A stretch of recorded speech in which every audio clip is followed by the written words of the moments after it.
What's good, YouTube? This video is going to be about 4 rules to starting over after a toxic relationship. But before I start, this video was sponsored by Aura. Most of us have so many accounts, online connections, and devices that we can't even keep up with them. Earlier this year, my computer was hacked and it almost cost me this channel, my bank account balances, my credit, and even the house we're currently building for our family. Some of y'all remember when my channel was gone for almost a week. That's what happened. One unprotected access point almost cost me everything I've built for my family in the last 5 years. And since we're pretty much forced to live most of our lives online now, we may as well start protecting them better. At least I learned that. Aura is a digital security solution that protects all of your online accounts and devices for as low as $10 a month. This service will send alerts of fraud attempts right to your phone while protecting your devices and encrypting your Wi-Fi connection. That allows you to shop, bank, and stream online all securely. This service is easy to use, and they even back up their promises with $1 million worth of identity theft insurance. I know from experience that if somebody tries to use your name or your social security number, you'll wish you had something like this. I got lucky, but you may not. Please protect your accounts and your devices against hackers and scammers. Use my link and get 40% off at aura.com/Kev. Now into this topic. Now jumping right back into this, the first rule of starting over after a toxic relationship is, your ex is your ex. Too often I meet women who can't separate their past from their present, who treat every new person like an old person or like they wish they had treated the old person. Too often the suspicions they had about those people in the past or the suspicions they should have acted on, they decide to act on now, when there's really no merit to those suspicions in these new situations.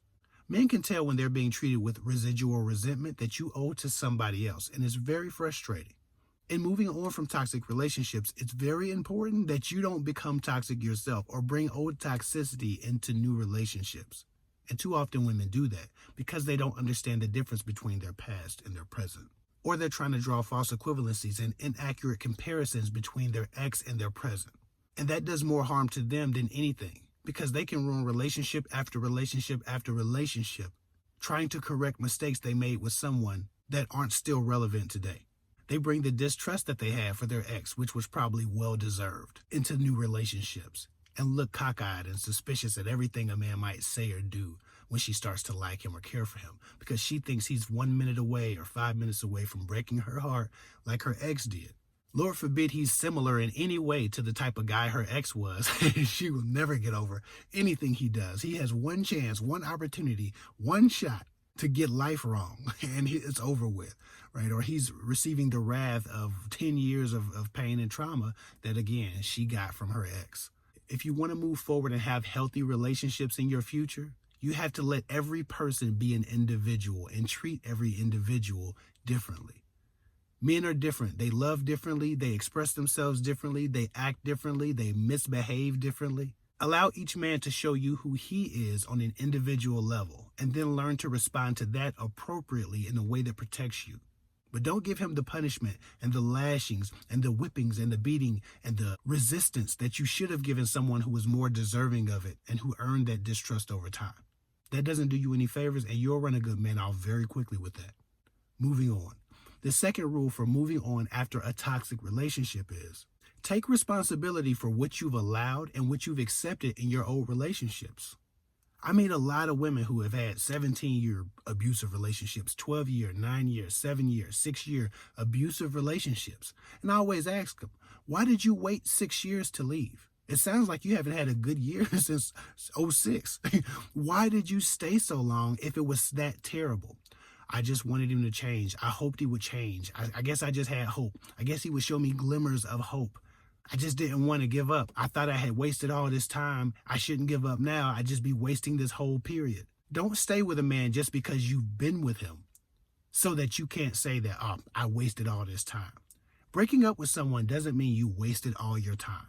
It means you've grown into a different person, one who doesn't match the person that used to accept what they were. It means they've grown into a different person. They've evolved differently. You've grown in separate directions, but you didn't waste time. You still had good times. You still lived life. Hopefully you've learned. You only waste time not learning. Any years you spent not learning your lesson, those were wasted years. Any years you spent not growing, not evolving, not trying, not working on yourself, not building yourself, those were wasted years. Just having a relationship that doesn't work out over some time or after some time doesn't mean that you wasted the duration of that relationship in your life. That's foolishness. Accept the fact that you allowed him to cheat on you multiple times without ever doing anything about it, without ever leaving, without ever following through on your promises to be fed up, had enough, and move on, or whatever you told him when he pissed you off or when he hurt your feelings. Accept the fact that you allowed him to disrespect you for years at a time. Of course he's done it, he's wrong, but you allowed it because you stayed. You taught him that it didn't matter how he treated you, you wasn't going anywhere. Take responsibility for that. Take responsibility for the disrespect, the abandonment, the abuse, the neglect, the disregard, all of it. Once you learned that that was who he was and you accepted it and you kept coming home or you kept coming back, you share some responsibility in that because you gave that to you.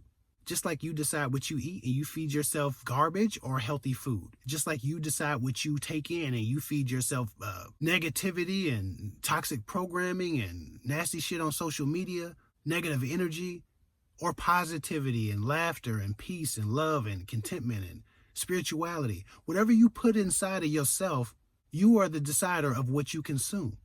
Physically, spiritually, energetically, mentally, emotionally. You decide what you accept, what you take in, what you collect, and what you offer yourself in life. If he became negative, if he became something that was heavy on your heart, if he became a burden, if he became an anchor that you had to drag along, you decided to allow that in your life because it didn't have to happen as long as it did. You allowed that. If you were cheated on 100 times and you knew he was a cheater after the third time or the first time or the second time or the 27th time, you don't get to then punish the new guy because you don't know if he's a cheater, but you've been cheated on so much that now you can't trust. Take responsibility for knowing you were with the cheater and allowing it to happen over and over again. The quicker you take responsibility for what you contributed to your relationships, the quicker you get empowerment to have peace and have love and have trust back in your relationships. You were a willing and participating party to your trauma in some way or another. Figure out which way you allowed that, which way you empowered that, and which way you participated in that so that you don't duplicate those things in your new relationships. And getting control of you and being the change you need to see in your relationships does a whole lot more for you than committing to your victimhood. If you're honest with yourself, you'll realize soon enough that much of what you experienced, good or bad, was more about choices and less about chance. Take your power back by taking accountability for what you've contributed. Moving on. The third rule to moving on after a toxic relationship is bring new skills into every new relationship. You shouldn't be the same person that you was in your last relationship. You shouldn't have the same skill set, the same knowledge, the same abilities, and the same behaviors, patterns, and practices. You should be a different person. Again, the only years you waste are the years you spend not growing, not learning, not evolving. Some of us need to work on our patience. Some of us need to work on our self-esteem. Some of us need to work on our communication. Some of us need to work on our comprehension. Some of us need to work on our diligence, or some of us need to work on our commitment or our attitudes or our diligence or our way of talking to people. But we need to work on something. It's not enough to work on it if you're not seeing change. You're clearly not working hard enough. You should bring new skill sets into every new relationship and be learning at every step of the way. I know a lot of 40-year-old women who've been told they have an attitude problem since they were 16. And they tell me, well, I'm working on it. No, you're not. You can't be working on it. Not if somebody been telling your ass for 35 years or 25 years that you got an attitude problem. You're pretty shitty at working on things. Maybe you need to work on your commitment to that as well. Maybe you need to work on your diligence as well. You got a diligence and an attitude issue because you're not following through with this shit. You can't get the same messages from 5 or 6 different partners and tell me you're working on something. Some people tell me they've been working on patience since they was 20. Really? You sure you working on it? You couldn't be working that hard. I mean, it doesn't take 20 years to establish better patience or a better means of communicating or a healthier means of expressing your emotions. Be real with yourself about what you've contributed to your evolution. Stop bullshitting people, because you can tell me any kind of dumb shit you want to on the phone about how you're working on it. But if you're not bringing new skills into every new relationship, you're getting the same results. So it tells on you anyway. 10 relationships, same result? Yeah, you working on it. We got to be real with ourselves about this. What new skills have you developed in learning from your old mistakes? If you haven't learned anything, if you haven't evolved or tried anything new, it's never too late. but you'll get the same result until you get over this shit. You'll keep learning the same lessons over and over and over until you decide to be a new person with new skill sets and new behaviors, patterns, and practices. Moving on, the fourth rule to starting over after a toxic relationship is know what you will and what you won't do for love. Have established boundaries that you've committed to. Is know what you will and what you won't do for love next time around. Establish some boundaries, establish some moral codes, establish some barriers to entry. Some of you never ever actually take inventory of what you've accepted and what you want to accept in the future. And if you've done that, you've said, I won't take this anymore. Never again will I do this. Never again will I accept that. But you don't commit to that. So as soon as you like a person, you let everything go. Whatever they give you is good enough because you like them. Start committing to your new boundaries. Start committing to your new standards and your new habits once you start talking to somebody else new. Just because you like a person doesn't mean you go against all the rules you just set for yourself. Doesn't mean you start to betray your principles, new or old, just because you like them and you have feelings. Commit to the new person you want to be. Commit to the new skill sets you want to bring into your relationships, and commit to the boundaries that you're going to put in place that protect you from having an old experience with the new person. So do what you will with that information. If you follow these 4 rules, it'll help you prevent another toxic relationship and yet another toxic relationship and another toxic relationship from forming every time you start one. Anyway, that's all I got for now. Follow me at KFake24 on Instagram. Don't forget to check out today's sponsor and click the link below if you want to protect your devices and accounts from hackers and scammers. I'll get with y'all later.